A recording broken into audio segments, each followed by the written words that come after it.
이사야 60장 구약 1040페이지 10절에서 마지막 절까지입니다.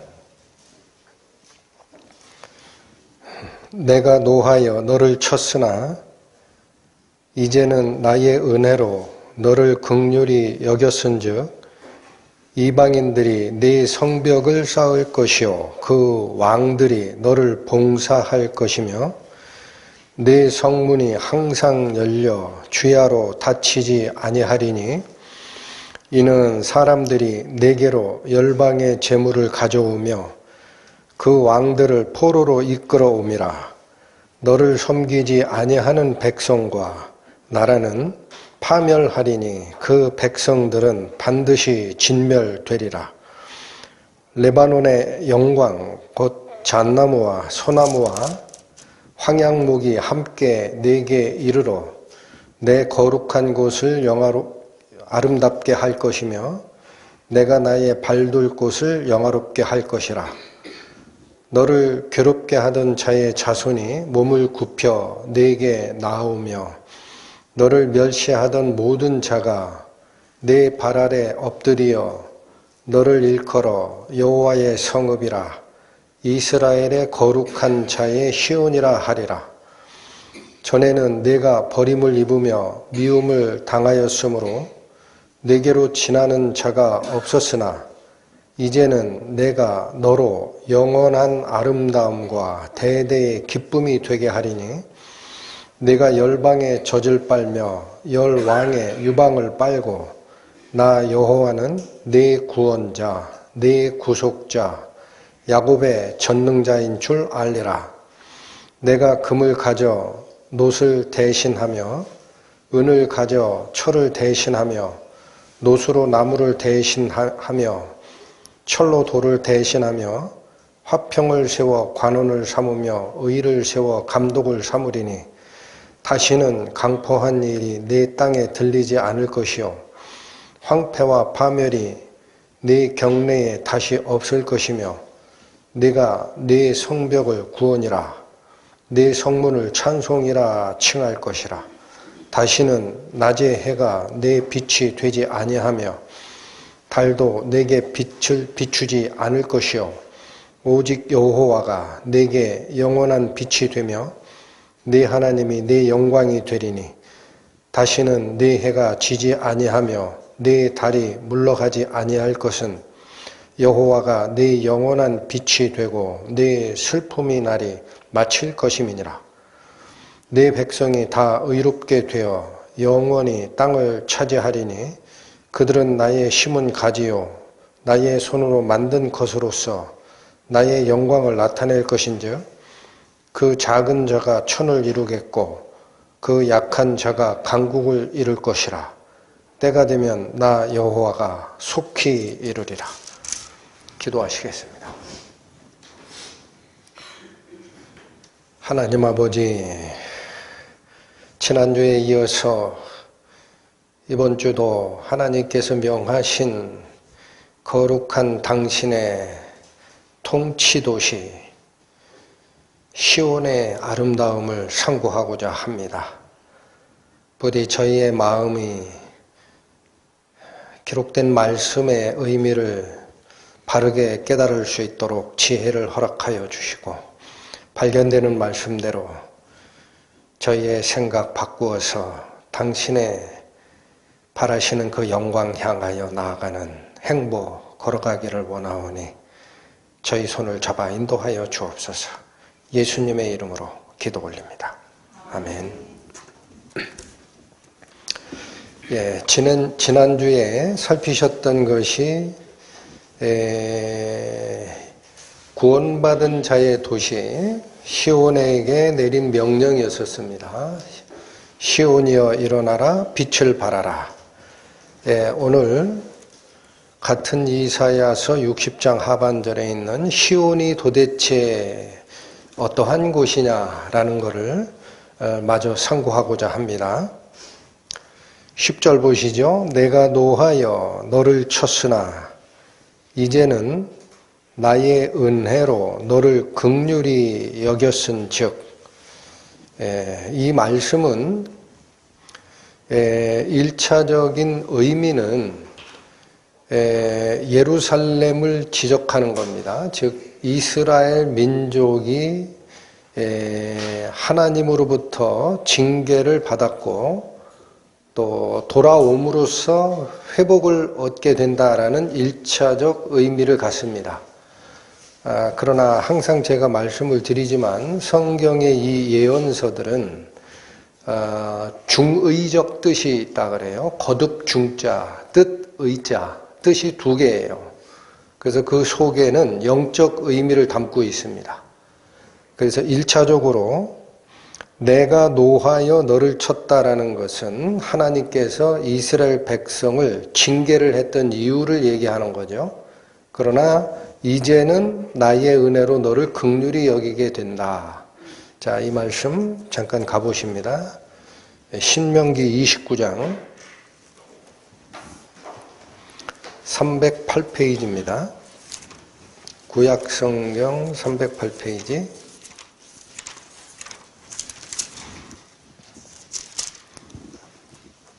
신명기 29장 24절에서 28절까지 보겠습니다.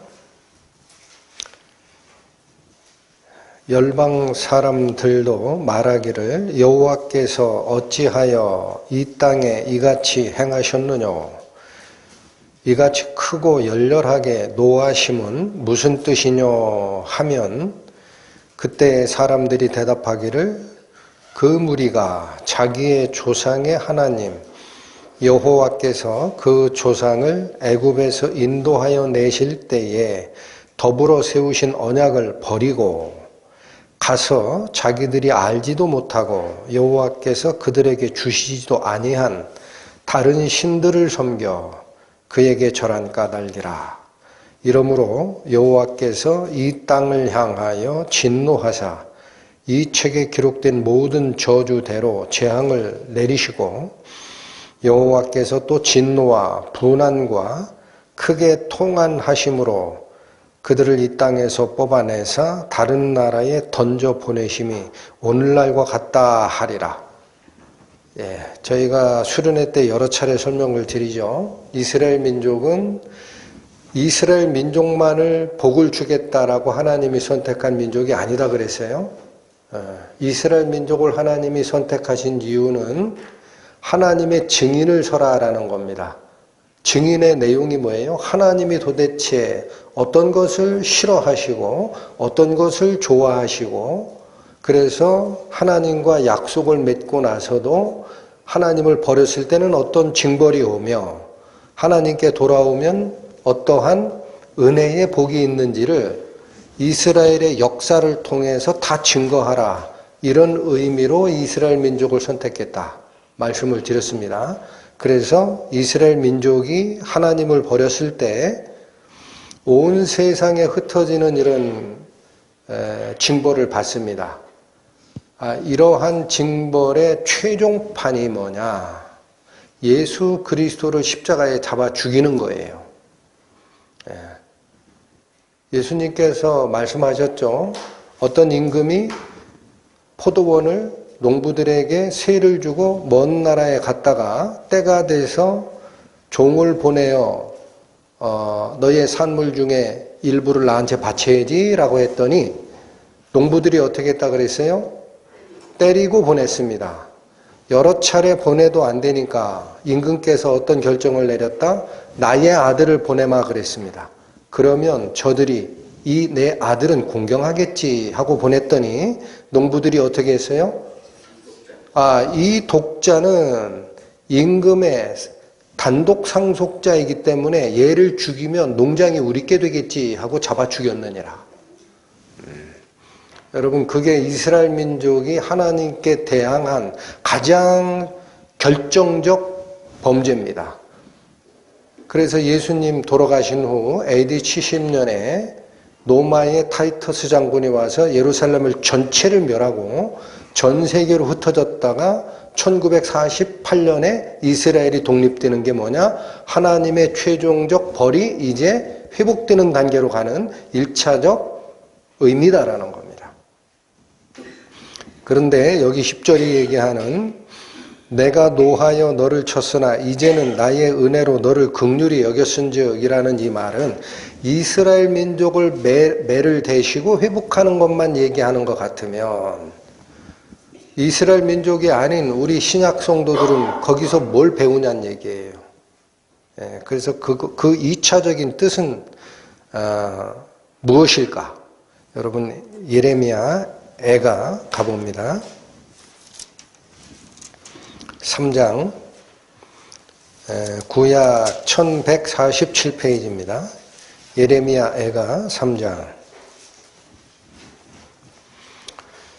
참고로 요 예레미야 애가서는 예레미야 선지자가 눈물로 쓴 편지예요. 애가가 그런 뜻입니다. 애곡하는 노래. 뭘 가지고 애곡했느냐? 남유다에게 하나님의 말을 들으라라고 그렇게 선포를 했는데도 안 들었어요. 그래서 마지막 성전을 간직하고 있던 남유다마저도 바벨론에게 포로로 잡혀갔을 때, 이 멸망을 당했을 때 애곡하는 마음으로 이 성경책을 기록한 것이 이 예레미야 애가입니다. 근데 이 예레미야 선지자 입을 통해서 선포되는 말은 단순히 민족이 잘못했다라는 얘기가 아니에요. 바벨론 포로 잡혀가는 이유가. 그게 예레미야 애가 3장인데 25절, 26절 보십니다. 무릇 기다리는 자에게나 구하는 영혼에게 여호와께서 선을 베푸시는도다. 자, 이건 일반적인 이야기를 하십니다. 이스라엘 백성 얘기가 아니죠. 26절 사람이 여호와의 구원을 바라고 잠잠히 기다림이 좋도다. 하나님을 지속적으로 바라라. 불평하지 말고 기다리라. 왜 이런 얘기를 하시는가 했더니 32절 보세요. 저는 하나님이에요. 저가 비록 근심케 하시나 그 풍부한 자비대로 긍휼히 여기실 것임이라. 자, 기다려야 하는 이유가 있다라는 거예요. 기다려야 하는 이유가. 하나님을 기다려야 하는 이유가 뭐냐? 우리가 인생을 살아가면서 각종 근심과 고난을 겪지만 그걸로 끝이라면 하나님을 기다릴 수가 없어요. 그런데 그분이 풍부한 자비대로 긍휼히 여기실 날이 있을 것이니 기다려라. 33절 주께서 인생으로 고생하며 근심하게 하심이 본심이 아니시로다. 하나님께서 왜 사람들의 인생은 고해다라고 하는데 그걸 그냥 놔두시는 것 같은데 왜 그러시냐 이거죠. 그게 하나님의 본심이 아니시래요. 그러면 무슨 뜻이 있을까? 38절 가보시면 화 복이 지극히 높으신 자의 입으로 나오지 아니하느냐. 복을 받고 벌을 받는 것이 전부 하나님의 주권 아래에 있다라는 거죠. 39절 살아있는 사람은 자기 죄로 벌을 받나니 어찌 원망하랴. 여러분 예레미야 선지자가 당시 이스라엘 하나님의 말씀을 보관하고 예배드린다라는 예루살렘 성전마저도 파괴된 이 상태에서 저 밑에서부터 나오는 애통한 마음으로 얘기한 일반적인 이야기입니다. 살아있는 사람이 벌을 받는 거는 왜 그렇다고 그래요? 자기 죄 때문에 그런 거예요. 여러분 자기 죄. 하나님께서 세상을 지으실 때는 죄가 없이 지으셨어요. 그런데 죄가 세상에 들어옴으로 이기심이 발동하고 서로 싸우고 갖고 내 것 챙기고 하다가 살인하고 저주하고 이런 상태가 퍼졌거든요. 그래서 세상이 이렇게 바뀌었던 거다. 즉 현재 왜곡된 세상은 하나님의 작품이 아니다. 누구 짓이다? 마귀 짓이다. 거길 따라간 사람의 생각이 문제다. 그게 살아있는 사람은 자기 죄를 벌을 받나니라는 거예요. 그러니까 하나님께 원망하지 말란 얘기예요. 하나님께 원망하지 마라. 하나님은 그 사실을 아는 사람이 있는가를 내려다보고 계십니다. 내가 벌받고 있는 이유, 내가 고통당하는 이유, 세상에서 힘든 이유가 하나님이 너를 그렇게 한 게 아니고 바로 너와 너의 조상들이 선택했던 이기심과 죄가 그 원인인 줄 알겠느냐라는 걸 질문을 던집니다. 여러분, 각 사람 마음에 질문을 던집니다. 각 사람 마음에. 그럴 때 하나님 그게 맞습니다 라고 하는 사람을 하나님이 보고 계신 거예요. 그럼 그 자들에게는 긍휼을 베풉니다. 이게 하나님이 노하시고 나중에 긍휼을 베푸시는 이유입니다. 이걸 놓치시면 의미가 없습니다. 이 두 가지를 꼭 기억하시고 오늘 본문으로 돌아오시면 이사야 60장 10절 말씀 다시 보시면 내가 노하여 너를 쳤으나 이제는 나의 은혜로 너를 긍휼히 여겼다라고 합니다. 이게 시온에게 이걸 베풀었다라는 뜻이죠. 1차적으로. 그러므로 라는 얘기예요. 이방인들이 내 성벽을 쌓을 것이요 그 왕들이 너를 봉사할 것이다 라고 합니다. 여러분, 시온이라는 게 성이에요. 예루살렘 성. 그런데 하나님께서 예루살렘 성, 시온 성에게 노를 바라였던 적이 있었습니다. 그래서 벌을 내리고 치셨는데 이제 하나님의 크다란 은혜로 그를 불쌍히 여기고 구원하시는 역사가 있었다. 그래서 이 역사 후에 이방인들이 내 성벽을 쌓고 그 왕들이 너를 봉사할 것이다 라고 합니다. 여기서 봉사하다라는 건 섬기다라는 거예요. 그러면 이방인들과 이방의 왕들이 와서 시온성을 구축하고 시온성에게 섬기는 일을 할 것이다 라고 하는데 성벽을 쌓는다라는 게 뭐예요? 성벽을 쌓는다. 이방인들이 와서 시온성의 성벽을 건축해 주리라. 18절을 먼저 가보십니다. 18절 다시는 강포한 일이 내 땅에 들리지 않을 것이요 황폐와 파멸이 네 경내에 다시 없을 것이며 네가 네 성벽을 구원이라 네 성문을 찬송이라 칭할 것이라. 여러분, 이게 영적 의미입니다. 시온성이 의미하는 영적 의미, 시온성에 성벽을 쌓는다라는 말이 무슨 뜻이에요? 그러면 18절로 바꾸시면 시온성에 성벽을 쌓는다. 내 성벽을 뭐라 부르리라? 구원이라. 내 성문은 무엇이라 부르리라? 찬송이라 부르리라. 그러므로 저희가 오늘 살피고자 하는 이 시온성의 실상, 본질이 중요합니다. 물론 이스라엘 땅의 예루살렘 성을 얘기하는 명칭이다 그랬어요. 그러나 그게 아니에요. 성경이 얘기하는 경배받는 시온은 구원과 찬송이 완성된 그 도시입니다. 구원과 찬송이 완성된 도시. 그래서 10절에 이방인들이 내 성벽을 쌓을 것이고 이방의 왕들이 와서 너를 섬기리라 라는 이 말은 이방인들도 구원받은 도시를 세우는데 참여를 하게 되고 하나님을 섬기는데 같이 참여하리라 라는 뜻입니다. 그것이 영적인 뜻입니다. 11절로 갑니다. 내 성문이 항상 열려 주야로 닫히지 아니하리니 이는 사람들이 내게로 열방의 재물을 가져오며 그 왕들을 포로로 이끌어오기 때문이다 라고 얘기를 합니다. 이거 다시 한번 설명한 거예요. 10절을. 그런데 하나 좀 고쳐드릴 게 있습니다. 그 11절의 끝부분 그 왕들을 포로로 이끌어옴이라고 번역된 부분이 있죠. 거기에 포로로라는 말은 괄호에 넣어주세요. 히브리어 원문에는 없습니다. 이거 의역한 겁니다. 왕들이 이끌려옴이라는 표현인데 왕들이 이끌려 온다라는 말을 포로로 질질 끌려온다라는 뜻으로 해석을 한 거예요, 여기요. 예, 그러나 이 말씀이 신약 성경하고 같이 맞물리면 이방인의 왕들이 포로로 온다는 얘기가 아닙니다. 이방인들의 왕도 인솔되어 온다라는 뜻이에요. 그래서 여기 이 구절, 사람들이 내게로 열방의 재물을 가져오며 그 왕들이 포로로 이끌려 옴이라 라는 이 문장을 공동번역 성경으로 보면 왕들이 앞장선 가운데 모든 민족이 보화를 성 안으로 들여오리라 라고 번역되어 있습니다. 그게 맞는 겁니다.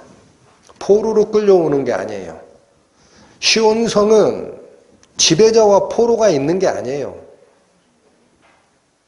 지배자와 종이 있는 게 아니에요. 그 성은 완전한 평화예요.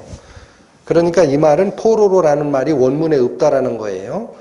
왕들도 이끌려오고 열방의 재물을 가지고 성으로 들어오기 때문에 그 성문이 항상 열려 있다라는 겁니다. 자, 근데 제가 자꾸 말씀을 드리지만 중의적 뜻이 있어요. 아니, 시온성에 이방인들의 재물이 들어오는 게 그렇게 아름다운가? 이렇게 이해하기 쉬워요. 그렇죠? 네. 그 이방 사람들 재물 가지고 와 왕들이 앞장서서 이렇게 인도함을 받으면서 오는 그 과정을 위해 성문을 열어놨다라는 게 이 무슨 뜻이냐? 여러분 여길 잠깐 잡으시고요. 이 상황을 다르게 표현하는 곳이 있습니다. 66장 가보십니다. 이사야 66장.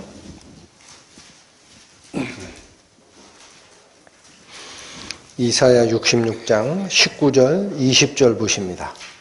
1048페이지 19절부터 봅니다. 내가 그들 중에 징조를 세워서 그들 중 도피한 자를 열방 곧 다시스와 뿔과 활을 당기는 룻과 및 두발과 야완과 또 나의 명성을 듣지도 못하고 나의 영광을 보지도 못한 먼 섬들로 보내리니 그들이 나의 영광을 열방에 전파하리라. 사람들이 하나님의 이름을 듣지도 못한 먼 곳까지 가서 하나님의 영광과 그의 내용을 선파하리라 라고 되어 있습니다. 선교해서 파송가리라. 20절 나 여호와가 말하노라 이스라엘 자손이 예물을 깨끗한 그릇에 담아 여호와의 집에 드림같이 이게 구약의 예배와 제사입니다. 하나님을 섬기듯이 이어지기를 그들이 너희 모든 형제를 열방에서 나의 성산 예루살렘으로 말과 수레와 교자와 노새와 약대에 태워 여호와께 예물로 드릴 것이라. 여러분 66장 지금 20절이 얘기하는 바는요. 사람들이 하나님을 섬기지 않던 이방나라 저 멀리 있는 섬까지 가요. 그래서 하나님의 영광을 거기다 선포를 하고 무엇을 가지고 온다 그래요? 무엇을 가지고 온다? 여긴 재물이라고 안 하죠.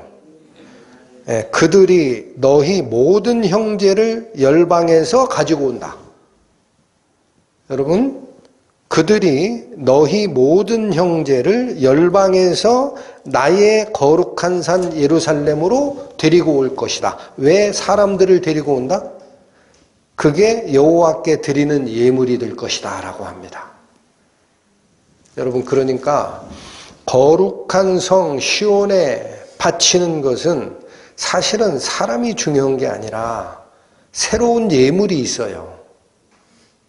구약의 제사에서는 양과 소를 잡아 드리는 게 제사고 예물이었죠. 그런데 하나님께서 이방인에게 하나님의 영광을 선포한 후에 그들이 모든 형제를 데려온다라는 얘기는 이방에서 어떻게 모든 형제가 와요?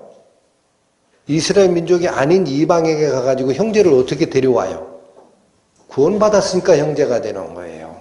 구원받은 형제, 복음을 선포하고 하나님의 자녀를 삼은 그 형제들을 데려와서 하나님께 뭐로 드리는 일이 있다? 예물로.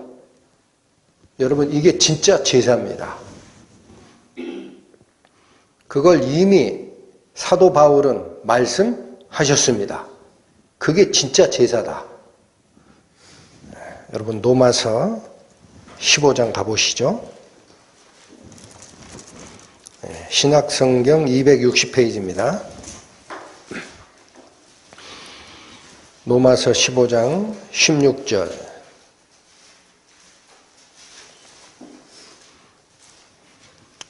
로마서 15장 16절. 이 은혜는 곧 나로 이방인을 위하여 그리스도 예수의 일꾼이 되어 하나님의 복음의 제사장 직무를 하려 하게 하사. 자, 지금 사도 바울이 얘기하는 게 그거예요.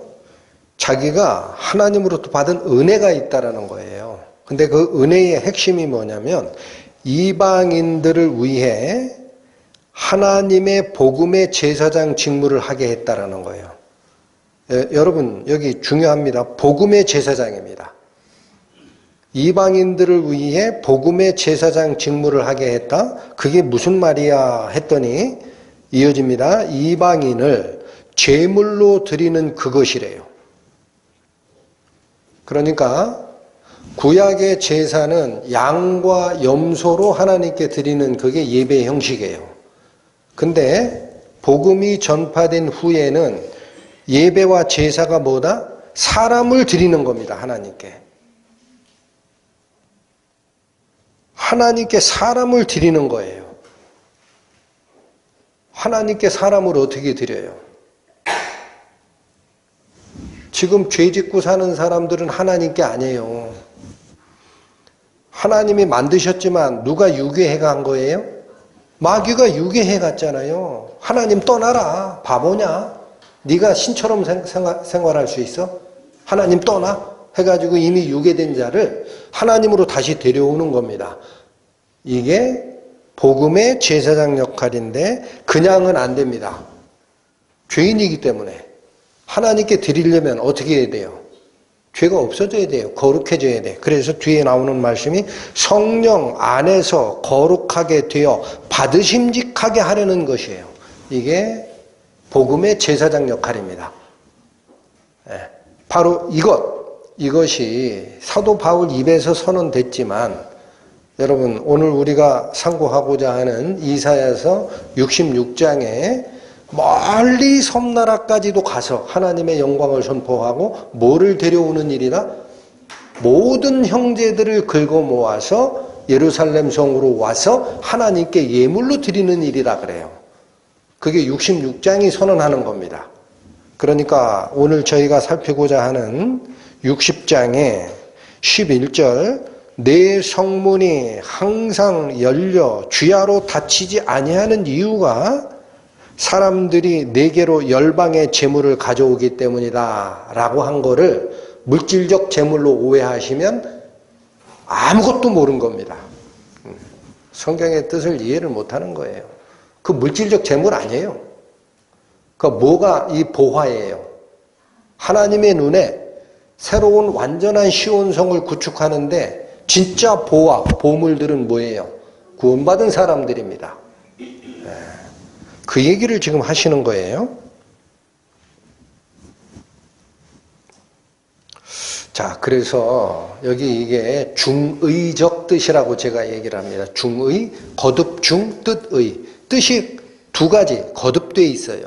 표면적으로는 이스라엘 나라의 이방 사람들이 재물 갖다 바치고 섬기는 것처럼 되어 있지만 속뜻은 아니다라는 거예요. 하나님이 그걸 원하는 게 시온이 아니다.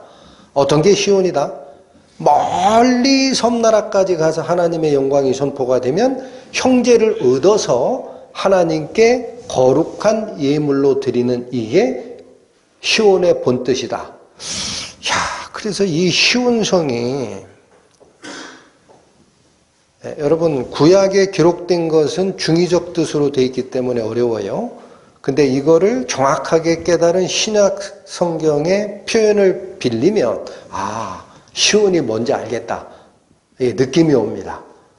그래서 여러분 히브리서 가봅니다. 히브리서.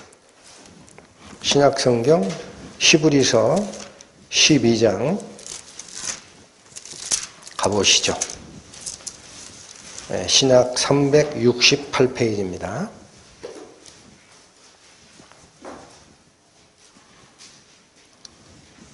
히브리서 12장 18절부터 24절까지 살핍니다. 18절. 너희의 이른 곳은, 자, 이 말은 신약 성도 너희들이 다다른 곳은, 도착한 곳은 그런 뜻이에요. 너희가 도착한 곳은 만질만한 불붙는 산과 흑운과 흑암과 폭풍과 나팔 소리와 말하는 소리가 아니라, 자, 여기 하나 부정했어요. 너희가 도착한 곳은 만질만한 불붙는 산, 흑운, 깜깜한 구름, 흑암과 폭풍과 나팔 소리와 말하는 소리, 이게 뭐예요? 십계명 받을 때 신의 산의 모습이에요. 아시겠죠? 여러분 성경 공부 지금 출애굽기 같이 나가요. 이해하기 쉬워요. 그 상태에서 십계명을 받아요. 그러니까 이 말이에요. 너희가 도착한 곳은 구약의 신의 산이 아니라는 거예요. 조금 더 얘기합니다. 다시 읽을게요. 너희가 도착한 곳은 만질만한 불붙는 산과 흑운과 흑암과 폭풍과 나팔 소리와 말하는 소리가 아니라, 그런 상태가 아니라 그 소리를 듣는 자들은 더 말씀하지 아니하시기를 구하였으니, 하나님의 십계명 선포 말씀을 듣고 사람들이 어떤 상태였느냐? 20절. 이는 짐승이라도 산에 이르거든 돌로 침을 당하리라 하신 명을 저희가 견디지 못함이라.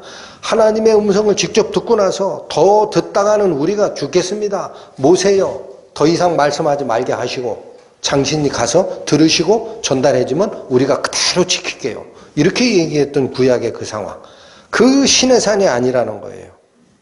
한 번 더 설명합니다. 21절. 그 보이는 바가 이렇듯 무섭기로 모세도 이르되 내가 심히 두렵고 떨린다 하였으나, 여기까지가 구약의 출애굽한 성도들이 도착했던 신의 산의 모습이었다라는 거예요.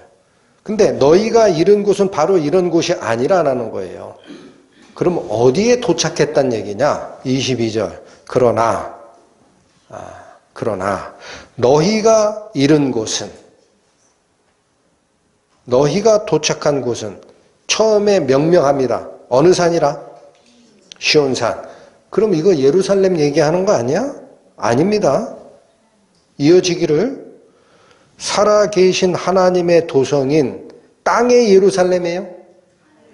네, 여기 분명히 나오죠. 신약 성도가 도착하는 시온산은 땅의 예루살렘을 얘기하는 거 아니에요. 에? 너희가 도착한 곳은 시온산, 즉 살아계신 하나님의 도성인 하늘의 예루살렘을 얘기한다. 그래서 그곳은 천만 천사도 있고 하늘에 기록한 장자들의 총회가 거기가 있고, 여러분 장자들의 총회는 뭐를 얘기하는 거예요? 장자는 상속권자입니다. 하나님 나라를 상속하는 사람들이 가는 곳. 더 어려워해. 그러니까 교회와 만민의 심판자이신 하나님과 및 온전케 된 의인의 영들과 여러 번 설명해 주는 겁니다. 새 언약의 중보이신 예수와 및 아벨의 피보다 더 낮게 말하는 뿌린 피가 있는 곳, 즉 죄가 다 사해지고 예수님의 생명으로 화평이 이루어진 바로 새 예루살렘, 하늘의 예루살렘성 시온성에 도착한 거야. 이렇게 얘기하시죠. 그러니까 여러분, 이사야서가 얘기하는 시온이 뭔지를 아셔야 됩니다. 분명해지죠. 이해가 되시죠? 그 시온성을 꼭 기억하셔야 됩니다. 그래서 오늘 본문 다시 보시면 표현을 이렇게 하셨어요. 11절에 내 성문이 항상 열려 주야로 닫히지 아니하리니 이는 사람들이 내게로 열방의 재물을 가져오며 그 왕들을 이끌어 오기 때문이라 라는 이 표현이 되어 있는데, 이게 바로 새 예루살렘을 환상 중에서 보고 기록한 요한계시록에 나옵니다. 그대로 계시록 21장 신약 421페이지 갑니다.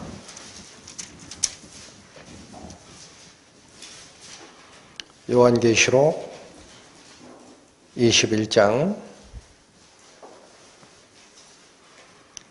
1절 2절 먼저 있습니다. 또 내가 새 하늘과 새 땅을 보니 처음 하늘과 처음 땅이 없어졌고 바다도 다시 있지 않더라. 자, 지금 우리가 몸담고 있는 삼천원 공간 세계가 아니다라는 거예요. 2절 또 내가 보매 거룩한 성 새 예루살렘이 하나님께로부터 어디에서 내려옵니까? 예, 이게 히브리서가 얘기한 너희가 이른 곳은 시온산 곧 하늘의 예루살렘이다라는 거예요. 이게 그 말을 받는 거예요. 새 예루살렘이 하나님께로부터 하늘에서 내려오니 그 예비한 것이 신부가 남편을 위하여 단장한 것 같더라. 여기 존재가 나옵니다. 하늘의 새 예루살렘. 네. 이 예루살렘이 어떤 곳이냐? 23절 보세요. 그 성은 해나 달에 비춤이 쓸데없으니 이는 하나님의 영광이 비추고 어린 양이 그 등이 되심이라. 전혀 다른 세상이에요. 태양계에서 빛을 받아들이는 그런 세계가 아니에요. 이해하시겠죠? 얼마나 쉬워요. 해가 필요 없어요. 달이 필요 없어요. 왜요? 그건 태양계에서 필요한 거야. 그게 아니다. 누가 항상 비춘다? 하나님이 비추고 어린 양이 그 등이 되세요. 자, 여기 새로운 시온성에서는 하나님만 등장하지 않습니다. 누가 꼭 등장합니까? 예수님이 등장합니다. 왜 그래야 됩니까? 여러분, 왜 그래야 되죠? 히브리서가 얘기했죠? 너희가 이른 곳은 불붙는 만질만한 산과 흑암과 흑운과 천둥소리와 나팔소리가 아니다. 그때는 모세도 두려워 떨었던 곳이다, 거기가. 그러나 너희가 이룬 곳은 시온산 곧 하늘의 새 예루살렘이요. 장자들의 총회가 있고 의로워진 자들의 영혼들이 있고 천사들이 다 있는 곳이고 거기 뭐라 그래요? 예수의 피가 있다 그랬어요. 여러분. 아벨의 피보다 더 나은 뿌린 피가 있는 곳이다. 그래서 거긴 진노가 없어요. 그래서 구원받은 자가 이르는 시온산에는 성부 하나님만 계신 것이 아니에요. 항상 누가 같이 계세요? 어린 양 예수가 있어요. 그곳이 진노가 사라진 곳이기 때문에. 이해가 되세요? 그래서 여기 이곳이 어린 양과 하나님이 빛과 등이 된다라고 얘기를 하시고 24절부터 보십니다. 만국이 그 빛 가운데로 다니고 땅의 왕들이 자기 영광을 가지고 그리로 들어오리라. 성문을 낮에도 도무지 닫지 아니하리니 거기는 밤이 없음이라. 사람들이 만국의 영광과 존귀를 가지고 그리로 들어오겠고 무엇이든지 속된 것이나 가증한 일 또는 거짓말하는 자는 결코 그리로 들어오지 못하되 오직 누구만 들어온다? 어린 양의 생명책에 기록된 자들 뿐이라. 그 외에는 들어올 수가 없다. 그러니까 여러분, 하늘의 시온성이 어떤 곳인지 분명해지죠. 여기 보세요. 성문을 낮에도 도무지 닫지 아니하리니 거기는 밤이 없음이라. 누가 들어온다? 만국의 땅의 왕들이 영광을 얻어서 들어오는 곳이다 그래요. 이게 오늘 저희가 살피고자 하는 이사야서 60장의 10절의 의미였다라는 겁니다. 11절도 그런 뜻이다. 여러분, 구약성경에 이사야 선지자를 통해 말씀을 주셨던 하나님께서 신약에 예수님의 사랑하는 제자 요한을 통해 마지막에 이렇게 될 거야 라고 환상으로 보여주신 그거랑 어떻습니까? 똑같죠? 똑같을 수밖에 없어요. 하나님이 예수님이고 예수님이 하나님이야. 그 삼위일체 하나님이 이 일을 하시는 거예요. 12절로 갑니다. 이 시혼이 어떤 정체인지가 드러났습니다. 이제 어린 양의 생명책에 기록되지 못하고는 들어갈 수 없는 곳. 12절 너를 섬기지 아니하는 백성과 나라는 파멸하리니 그 백성들은 반드시 진멸되리라. 여러분 굉장히 독특해 보이고 강한 명령이 나옵니다. 이사야서 60장의 핵심 구절이라고까지 합니다. 요 12절이. 이게 중심이에요. 근데 하나님을 섬기지 않는 백성, 하나님을 섬기지 아니하는 나라가 진멸되고 파멸되는 건 알겠는데, 여러분 여기선 하나님이라는 대상으로 표현하지 않고 너라고 합니다. 너가 누굽니까? 시온성이에요. 60장에서 얘기하는 너는 전부 시온성이에요. 그러면 저희들이 궁금한 게 이거죠. 아니, 시온성이 하나님을 대리할 수는 없는 것 같은데 어떻게 너를 섬기지 아니하는 백성과 나라는 전부 파멸하리니 라는 말씀을 주셨을까? 왜 그랬을까? 왜 그렇죠?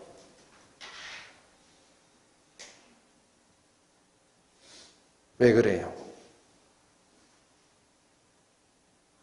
오직 시온성만이 하나님의 진노가 하나님의 긍휼로 바뀐 곳이기 때문에 그렇습니다. 10절을 그래서 잘 보셔야 돼요. 내가 노하여서 너를 쳤으나 이제는 나의 은혜로 너를 긍휼히 여겼다고 하죠.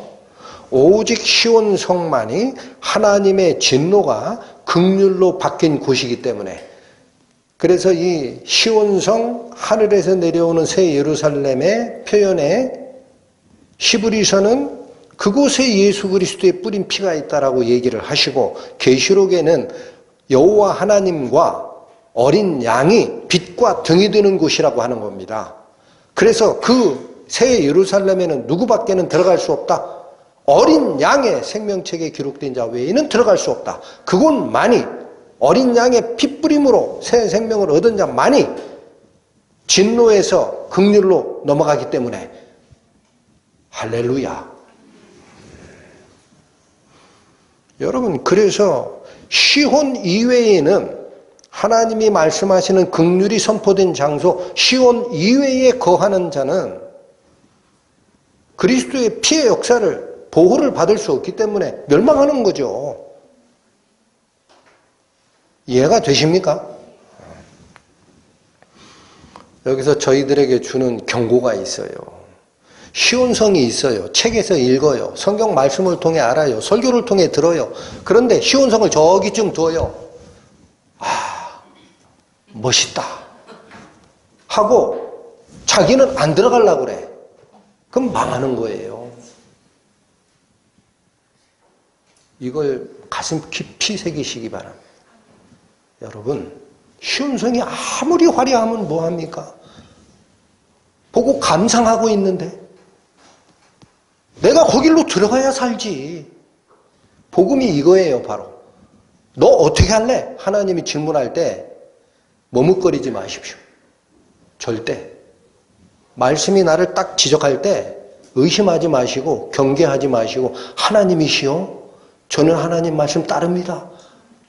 저를 지금 죽이더라도 저는 하나님 명령에 따르겠습니다. 딱 들어가야 되는 겁니다. 머뭇거리지 말고.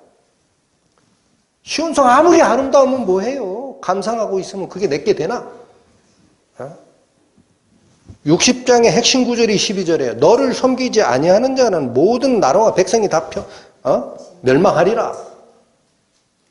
시온이 뭐길래 이렇게 얘기했을까? 거기가 예수님 계신 곳이에요.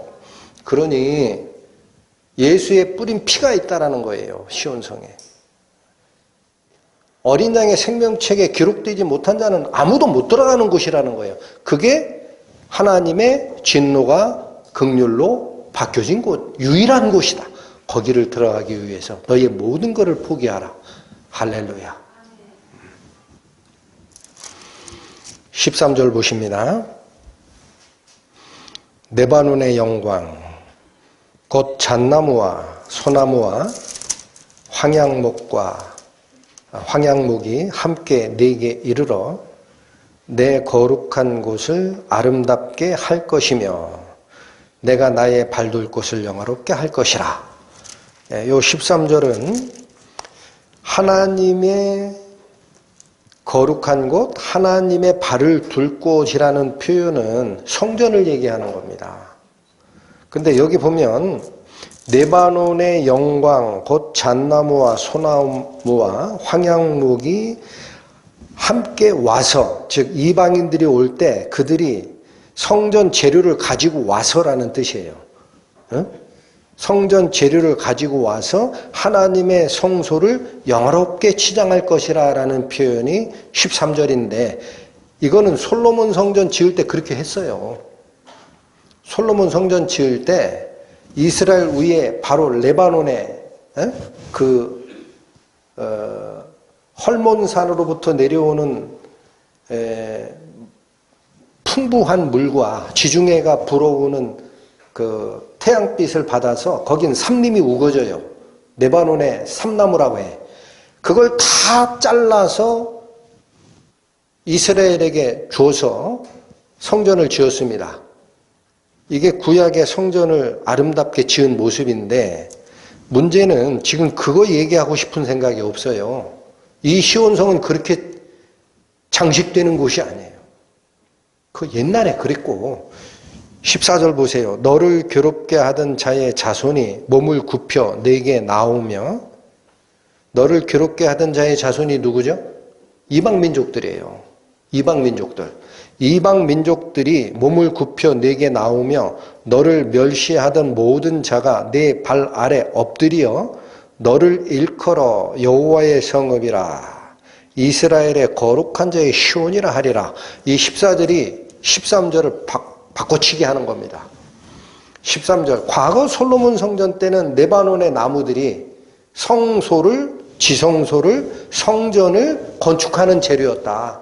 그런데 14절에 무슨 나무 재료가 나옵니까? 여긴 누구밖에 안 나와요? 이방의 자손들, 이방 사람들이 시온성에 와서 뭐라고 얘기할 거다? 여호와의 성읍이라 이스라엘의 거룩한 자의 시온이라 하리라. 이 말은 새로운 하늘의 예루살렘 시온성을 건축하는 재료로는 누가 쓰인다? 구원받은 백성들이 쓰인다라는 거예요. 구원받은 백성들이. 아, 그렇게 돼 있습니까? 돼 있잖아요. 에베소서.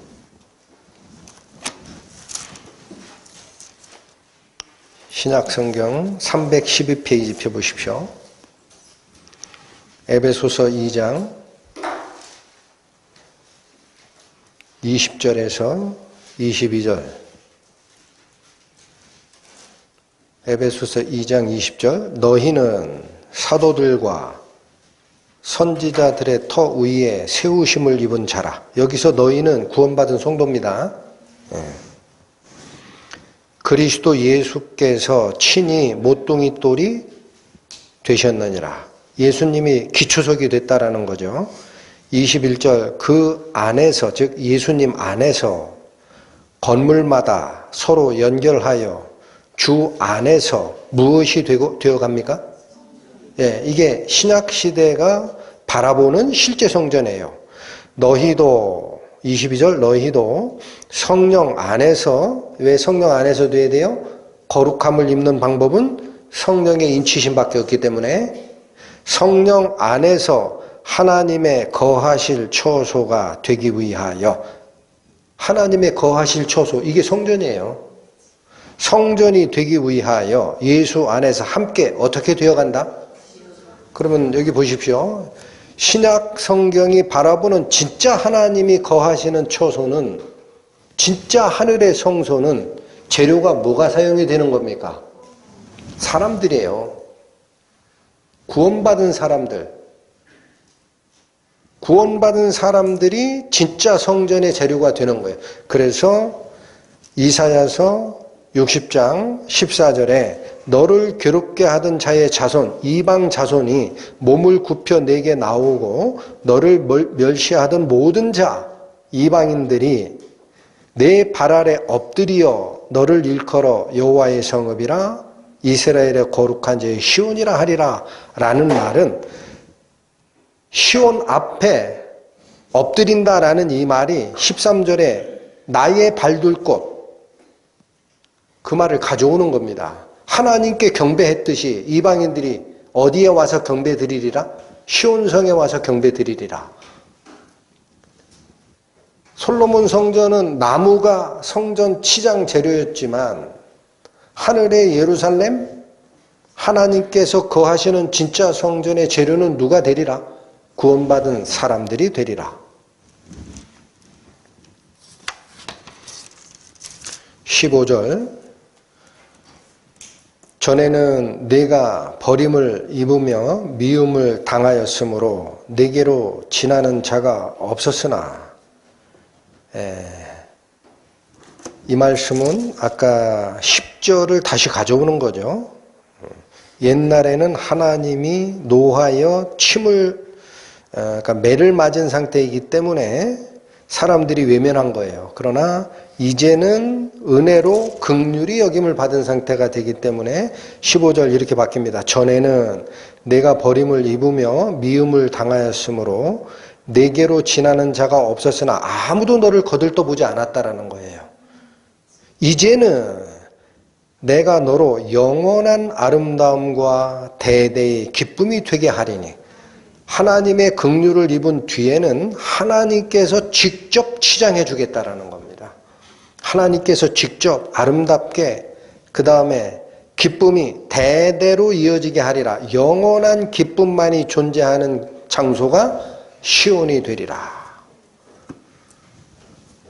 여러분 그래서 마찬가지입니다. 이 15절이 지향하는 곳은 이 땅의 장소가 아니에요. 이 땅의 장소가 아니에요. 여러분 65장 다시 가보세요. 이사야서 65장 17절에서 19절 보시면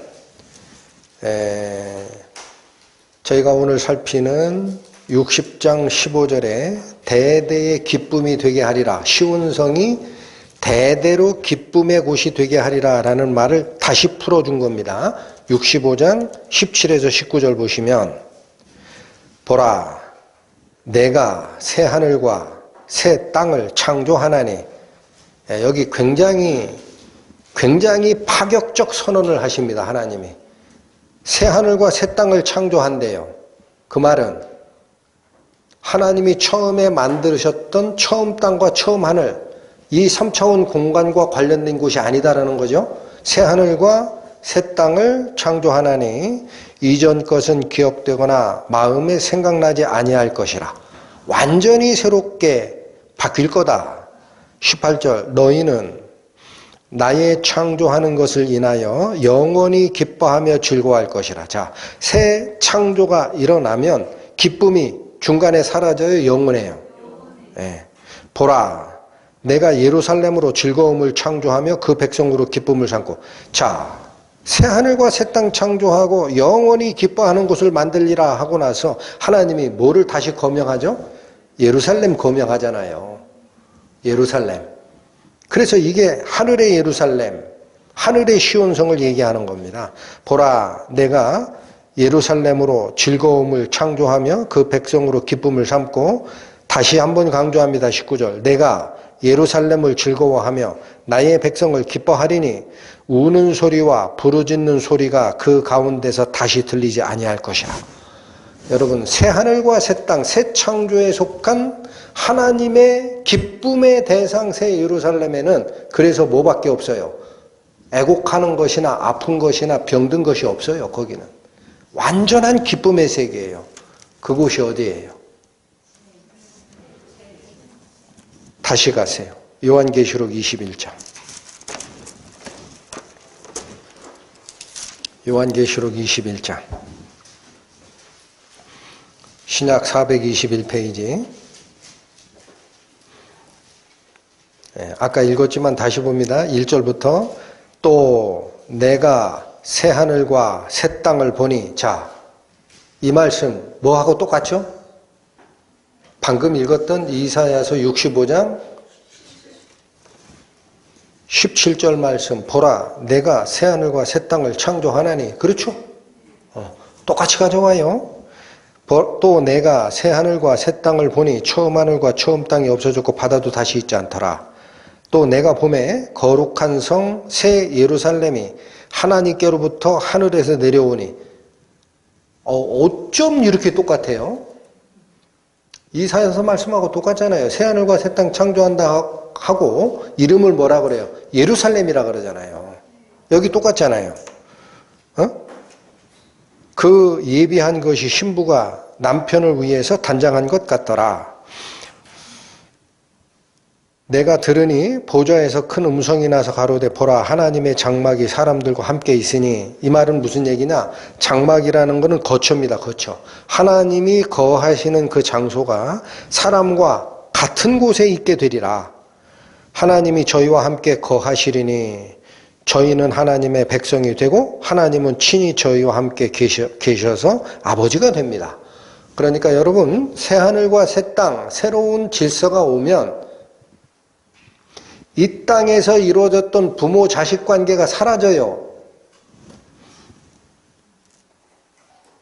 누가 아버지가 되고 누가 아들이 돼요. 하늘의 새 예루살렘에 가면 하나님이 나의 아버지가 돼요. 우리는 하나님의 자녀가 돼요. 여기 그렇잖아요. 저희가 하나님의 백성이 되고 하나님은 친히 저희와 함께 계셔서 모든 눈물을 그 눈에서 씻기심에 다시 사망이 없고 애통하는 것이나 곡하는 것이나 아픈 것이 다시 있지 아니하리니. 처음 것들이 다 지나갔습니다. 여러분, 요한계시록 21장 4절, 사망도 없고 애통도 없고 곡하는 것도 없고 아픈 것도 없고 기쁨만이 존재하는 이런 상태가 왜 가능하다 그래요? 왜 가능하다? 처음 것들이 다 지나갔습니다. 처음 것들이 다 지나갔습니다. 그게 무슨 소리예요? 여기 보세요. 우리가 땅에서 혈육의 관계를 맺고 살다가 죽어요. 구원받은 자가 하늘의 예루살렘에 가요. 그러면 예수님이 비유했듯이 부자와 나사로가 아브라함의 품과 음부 속에 서로 고통하는 걸 보잖아요. 그러면 우리 가족 중에 누가 음부에 갔어요. 구원받지 못한 곳에 가 있어요. 그럼 보고 나는 천국에 왔으니 즐겁다 하고 웃겠어요? 괴로울 거 아닙니까? 매일 눈물 날 거야 아마. 그 처음 기억을 싹 없애주셔야 다시 곡하는 게 없지. 그래서 여기 뭐라 그래요? 처음 것이 다 지나갔습니다. 여러분, 이사야 65장 우리 읽었던 것 중에 17절 보라, 내가 새 하늘과 새 땅을 창조하나니 이전 것은 기억되거나 마음에 생각나지 아니할 것이라. 이전 것은 기억되거나 마음에 생각나지 아니할 것이라. 그래서 완전한 기쁨을 다시 세팅해 주십니다. 요즘 말로 하나님이 리셋 버튼을 누르는 거예요. 그러니까 이 말씀을 드리는 거는요, 혈육의 정을 맺고 이 땅에 살 때 부모 형제 남 몰라라 이렇게 살라는 뜻이 아니고 이 땅에 있을 때 최선을 다해서 복음을 전하십시오. 죽고 나서는 하나님께 맡기는 거예요. 죽고 나서는 하나님이 알아서 하십니다. 에? 다시 부자관계가 생성되는 거예요. 하나님은 나의 아버지, 나는 하나님의 자녀. 그래서 더 이상은 고통과 괴로움의 관계가 사라져요. 저는 이게 저에게 엄청 많은 위로를 줍니다. 그래서 그 영광의 빛을 보고 쫓아가는 자가 얻을 그 기쁨만을 생각할 수 있는 거예요. 그렇지 않겠습니까? 오늘 본문 다시 오십니다. 이사야 60장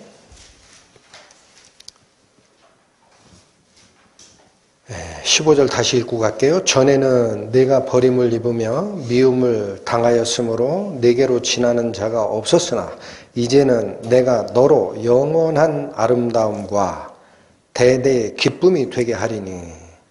16절 내가 열방의 젖을 빨며 열왕의 유방을 빨고 나 여호와는 내 구원자 내 구속자 야곱의 전능자인 줄 알리라.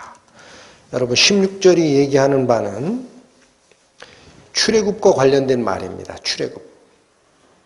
여러분 출애굽기 3장에 가면 호렙산 떨기나무 불꽃 가운데 있던 하나님을 보러 모세가 올라갔잖아요. 하나님이 모세에게 명령을 줄 때 뭐라고 했느냐. 이스라엘 백성들을 애굽의 압제로부터 이끌어내라. 이 말씀을 주신 다음에 내가 그들을 젖과 꿀이 흐르는 가나안 땅으로 인도할 거야 라고 명령을 줍니다. 그러니까 구약의 출애굽의 목적지가 어디냐? 젖과 꿀이 흐르는 땅이에요. 그게 가나안 땅이에요. 그런데 여기서는 젖과 꿀을 어디서 빨고 있죠? 이방인으로부터 빨아요. 맞죠? 네가 열방의 젖을 빨며 열왕의 유방을 빨고 이렇게 되어 있습니다. 그러니까 젖과 꿀이 흐르는 땅이 가나안 땅에서 어디로 확대된 거예요? 모든 세계로 확대된 거예요. 이해가 되세요? 네? 하나님의 출애굽의 목적지가 원래 젖과 꿀이 흐르는 땅이라고 표현되는 그 가나안 땅이었지만 이 새로운 하늘의 시온성에는 그 하나님의 약속된 가나안 복지가 어디로 확대될 것이다. 모든 이방 나라로 다 확대가 될 것이다. 할렐루야. 구원이 바로 이런 겁니다. 17절 내가 금을 가져 놋을 대신하며 은을 가져 철을 대신하며 놋으로 나무를 대신하며 철로 돌을 대신하며 화평을 세워 관원을 삼으며 의를 세워 감독을 삼으리니. 17절이 말씀하시는 핵심은 3차원 공간에서 성전과 예루살렘 성을 건축하고 장식했던 그런 재료들이 있어요. 그런데 새로운 하나님의 성 하늘의 시온에 가면 하나님께서 바로 사람들이 사용했던 그 재료보다 한 단계 높은 재료로 바꾸실 거다라는 거예요. 한 단계씩 높은 재료로 바꾸실 거다. 이해가 되시죠? 그러니까 실제 구원받은 시온성의 모습은요. 16절이 얘기하는 바는 출애굽의 1차적 도착지인 가나안 땅보다 가나안 복지보다 이방의 전 영역으로 젖과 꿀이 흐르는 땅이 확대가 될 것이며 영역 확대가 16절이라면 17절은 질이 높아진다라는 얘기입니다. 사람의 제공하는 그런 재료가 아니라 하나님이 최상의 재료로 바꿔줄 것이다. 그게 시온성이다. 그래서 이게 자꾸 재료를 바꾸실 것이다 라고만 얘기를 하면 또 우리 이 속 좁은 사람은 그래 계시록에 보니까 하늘에서 내려오는 새 예루살렘이 전부 황금이더라. 그렇게 바꾸실라나? 여러분 전부 황금이면 좋아요 싫어요? 이게 여기 지금 있는 게 전부 황금이에요. 좋아요 싫어요? 귀할 때나 좋은 거지. 눈부셔가지고 어디가 어딘지 동서남북도 모를 것 같아. 빛번짐 현상이 막 라식 수술도 안 했는데 전부 황금이면 차 몰고 가다 이 불빛 하나에도 막 빠져봐. 아이고, 좌우, 위아래, 응? 앞뒤, 원근도 모르겠네. 여러분, 그 비유입니다. 비유. 비유. 여기 나오잖아요. 그래서 17절에 더 좋은 재료로 바꿔주실 거야 하면은 사람들은 꼭 황금집이 나에게 있나 보다. 황금보다 더 좋은 게 있다니까요. 그래서 나중에 뭐라 그래요? 대신하며 끝에 화평을 세워 관원을 삼으며 의를 세워 감독을 삼으리니. 이게 하나님이 바라시는 좋은 것이에요. 여러분, 그곳은 화평과 의가 충만한 곳입니다. 이 땅에서는 무엇으로 우리가 지배를 받아요? 각자 돌아보시면 다 나와요. 이 땅에 살아갈 땐 우리가 뭐의 지배를 받아요? 자기 욕심의 지배를 받아요. 이거 면해진 분 손 드세요. 나 욕심 아무 관계없이 살 수 있어 하는 사람 없어요. 있다면 거짓말쟁이야. 자기 욕심 속에서 또 하다가 안 되면 불법이 거기서 나오잖아. 거짓말하고 이런 게 다 불법 아니야. 어? 그러니까 자기 욕심과 불법의 통치를 받는 세대에서 하늘의 시온은 반대로 간다라는 거예요. 나의 욕심이 사라져요. 평화가 와요.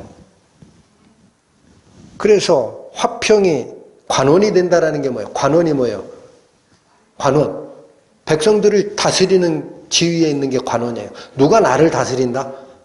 평화가 나를 다스리게 된다. 나의 욕심이 아니라 평화가 나를 다스리게 되고 또 불법을 저지를 필요도 없다. 하나님의 의가 모든 것을 지배하는 세계가 되리라. 그게 하나님께서 더 좋은 재료로 시온성을 장식하실 것이야 라는 최종 결론을 꼭 기억하셔야 됩니다. 우리가 상상할 수 없는 기쁨이 올 거예요. 우리가 아직 이 느낌이 안 가는 이유는요. 죄에 의해 물들어 있기 때문에 우리의 감각이 하나님이 얘기하는 기쁨이 뭔지를 아직 몰라요. 대충만 짐작을 해요. 대충 이럴 것 같다. 더운 데 있다가 시원한 물 한 사발 마시면 시원해지지 이런 거 아닐까? 상상만 합니다. 그날에는 거울로 보는 것 같이 희미하지 않고 얼굴과 얼굴을 대하여 볼 날이 옵니다. 확실히 이해할 때가 옵니다. 하나님이 우리에게 주시고자 하는 평화와 의로움의 세계가 무엇인지. 여러분 기대 안 되세요? 이걸 바라보라는 얘기입니다. 18절 봅니다. 다시는 강포한 일이 네 땅에 들리지 않을 것이요 황폐와 파멸이 네 경내에 다시 없을 것이며 네가 네 성벽을 구원이라 네 성문을 찬송이라 칭할 것이라. 여러분 시온성을 구별하는 경계가 있습니다. 이 성이라고 하면은요 사람 이해하기 쉽게 하나님이 그렇게 표현하는 거예요. 성이라고 하면 성 밖과 성 안이 있어요. 뭘로 이거를 구분합니까? 성벽을 쌓아야죠. 그렇죠? 성벽을 쌓아야 성 안이 있고 성 밖이 있어요. 그리고 여길 들락날락 해야 되니까 성문이 있어야 돼요. 이해가 되죠? 예, 근데 여기 보면 시온성의 성벽이 구원이고 시온성의 성문은 찬송이래요. 이게 무슨 말이야? 한번 또 가십니다. 계시록 21장. 예, 오늘 계시록 말씀 자주 갑니다. 21장 10절.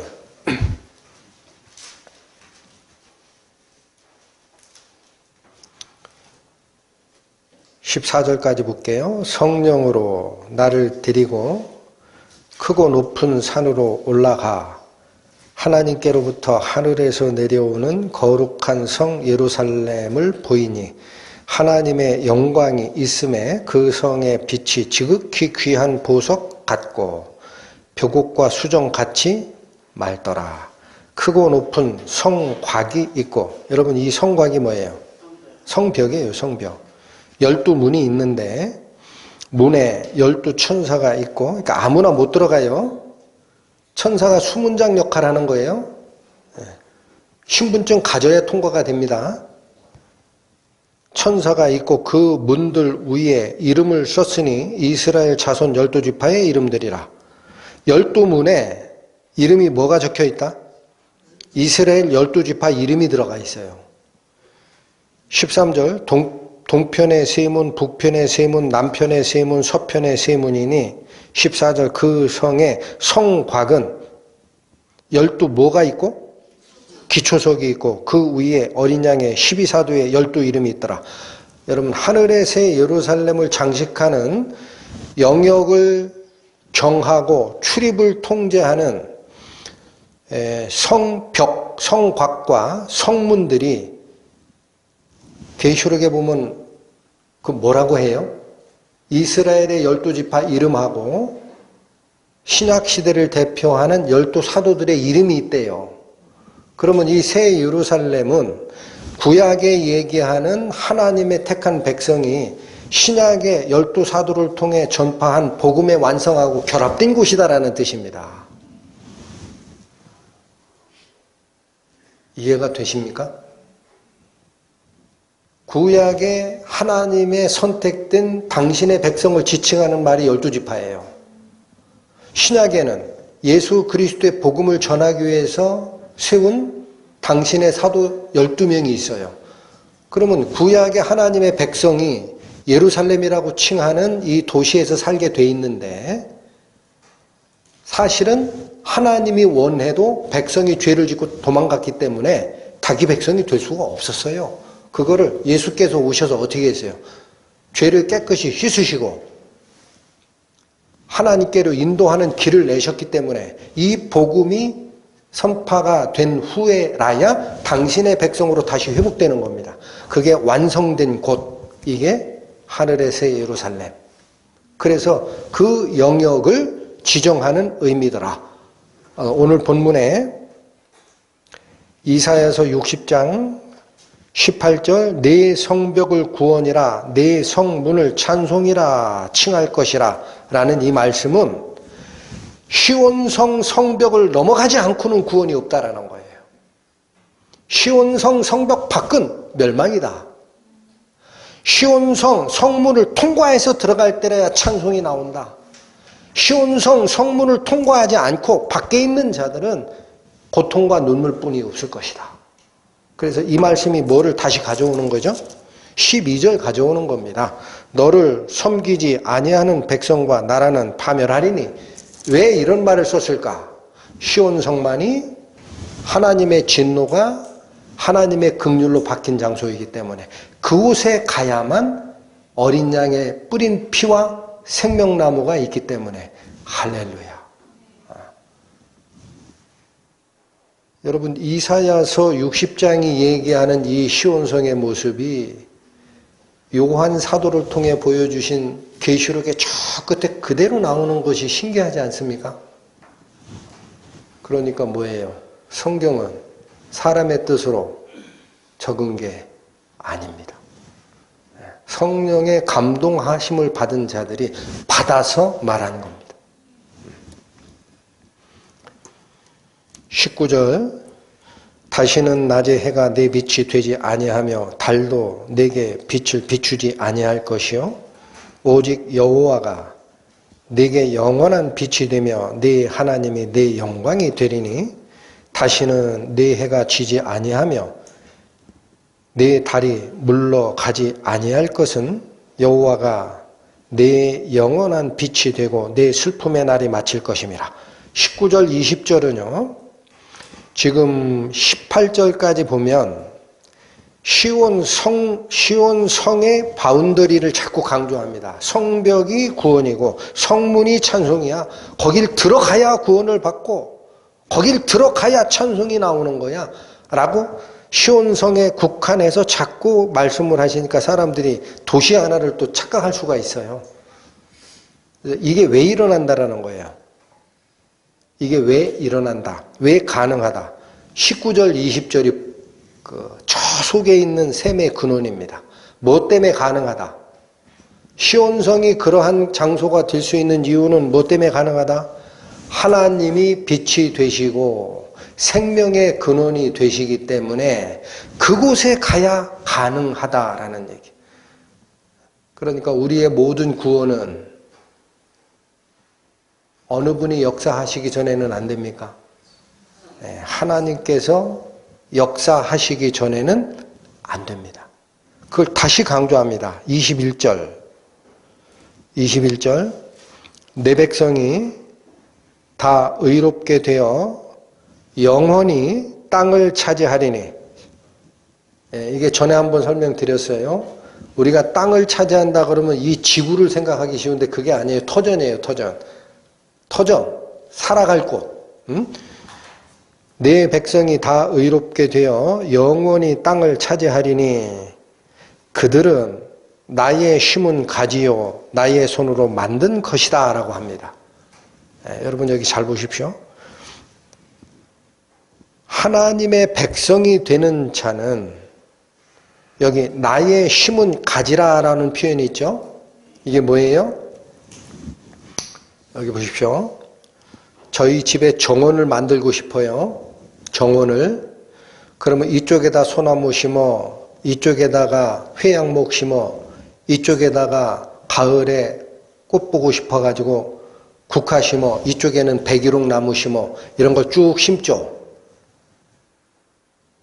정확한 위치에 정확한 나무를 심죠. 누가 정하는 거예요? 정원을 가꾸는 정원사, 그 집 주인이 정하는 겁니다. 마찬가지입니다. 시온성에 들어갈 그 백성 누가 심은 가지라 그래요? 하나님이 고르지 아니한 가지가 거기에 있으면 내침을 당합니다. 하나님이 심지 아니한 가지는 내침을 당합니다. 그래서 요한복음 6장 44절에 예수께서 이 말씀하셨어요. 아버지께서 이끌지 아니하시면 아무도 내게 올 수 없나니. 여러분 그래서 구원은 하나님께서 선포하신 그 모습을 보고 내 마음에서 아멘 하는 게 구원이 아닙니다. 다시요. 하나님이 선포한 구원의 모습을 보고 내 마음에서 아멘 하는 게 구원이 아니에요. 하나님이 오셔서 나를 잘라 가지를 거기다 심으셔야 돼요. 꼭 기억하셔야 돼요. 그 심겼다라는 표시가 뭔지 아세요? 사망의 영역에서 가지가 이전되어 참 감람나무 가지의 진액을 받는데 접목됐다라는 확실한 증거가 뭐예요? 뿌리의 진액이 가지까지 올라오느냐라는 사실입니다. 성령의 인치심을 받았으면 하나님의 인도를 받게 되고 하나님께서 명하신 새로운 성품이 드러나게 되어 있습니다. 그게 증거입니다. 내가 심겼느냐, 거룩한 시온성을 바라만 보고 있느냐, 들어갔느냐. 그게 이 뜻이에요. 나의 심은 가지다, 그들은. 또 나오는 말이 그거죠. 나의 손으로 만든 것. 뭐 별 차이는 없지만 이 나의 손으로 만든 것이라는 이 뜻은 원문은 내 손의 작품이라는 거예요. 약간 느낌이 달라지죠. 내 손의 작품. 그 얘기는 뭐예요? 시온성에 심겨지는 그 백성들이 그 장소에 가게 되는 이유도 하나님이 선택해서 심었기 때문에 가는 거고, 또 그곳에 성전 되시는 하나님과 어린 양에 가까이 심기느냐 멀리 심기느냐, 그늘은 없겠죠. 어느 곳에 심기느냐, 그 사람들의 상태는 사람들의 능력이다, 하나님의 손의 작품이다. 그 왜 그렇게 달라질까요? 빛의 세계에 가도 거기 분명히 영광이 다르다라고 돼 있어요. 영광이 달라요. 왜 다를까요? 하나님의 손의 작품으로 만들려고 했는데 손을 거부했으니까. 잠깐만요. 놔주세요. 하나님 나중에 찾을게요. 지금 제가 바쁘거든요. 그러다가 딱 땡, 오늘이야, 와. 아이고야, 내가 어디다 시간을 쏟다가 하나님의 손을 거부했지?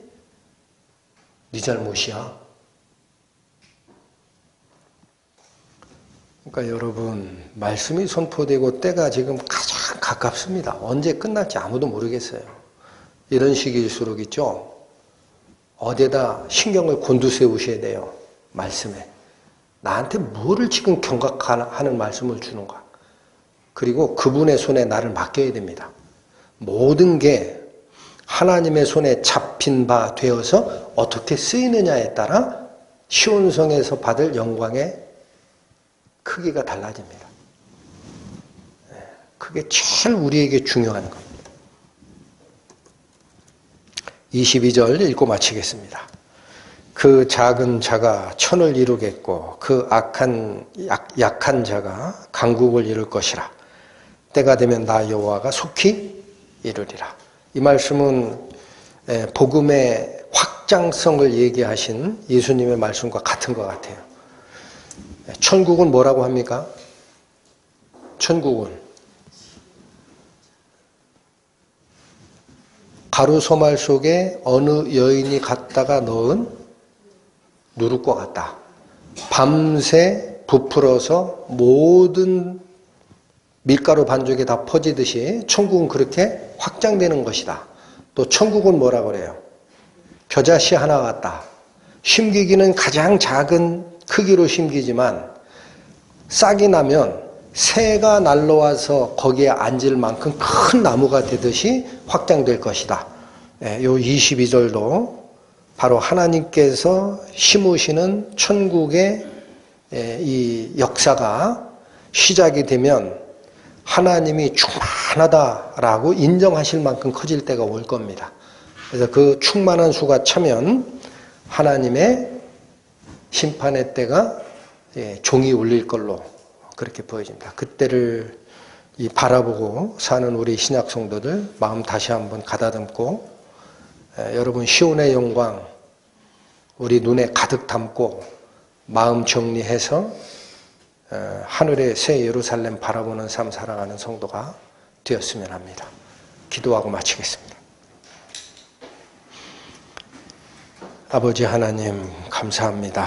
이사야 선지자를 통해서 선포하셨던 당신의 평화와 의가 완벽하게 통치되는 그곳, 하나님의 도시, 이스라엘의 거룩한 자의 시온이라 칭하리라 하신 그 영광을 다시 한번 상고하였습니다.